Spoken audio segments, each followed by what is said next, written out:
উনি ঠিক গতকালকেই একটি লাইভ প্রোগ্রাম করেছেন এবং তিনি দুর্নীতির ব্যাপারে প্রতিবেদন করেছেন। ঠিক পরদিনই তার এরকম একটি নির্মম হত্যাকাণ্ডের মুখোমুখি হতে হলো। এটির খুব গভীর করে তদন্ত করা দরকার। আসাদুজ্জামান তুহিন প্রতিদিনের কাগজের সাংবাদিকের যে হত্যাকাণ্ডের বিষয়টি এ বিষয় নিয়ে প্রথম কথা যে উনি ঠিক গতকালকেই একটি লাইভ প্রোগ্রাম করেছেন এবং তিনি দুর্নীতির ব্যাপারে প্রতিবেদন করেছেন। ঠিক পরদিনই তার এরকম একটি নির্মম হত্যাকাণ্ডের মুখোমুখি হতে হলো।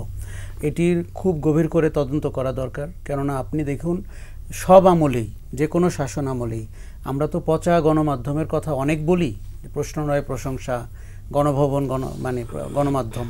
সেটির বাইরে যারা নাকি সাংবাদিকতা করতে চায়, যারা অনিয়ম ফুটিয়ে তুলতে চায়, দুর্নীতির বিরুদ্ধে বলতে চায় এবং প্রশ্ন করতে চায়, যার যেখানে ক্ষমতা আছে, তারা যেন সুরক্ষা পায়। এবং আমরা রাষ্ট্রর পক্ষ থেকে, সরকারের পক্ষ থেকে যেন গণমাধ্যমকে নিশ্চিত করি তার কাজের পরিধিটি নিরাপদ হবে। তুহিনের মৃত্যু আমাদেরকে দারুণভাবে ভাবাচ্ছে। মনে হচ্ছে যে আমরা টালমাটাল রাজনৈতিক পরিস্থিতির ভেতর দিয়ে যাচ্ছি। এখনও অস্থিতিশীলতা, অনিশ্চয়তা আমাদের পিছু ছাড়েনি।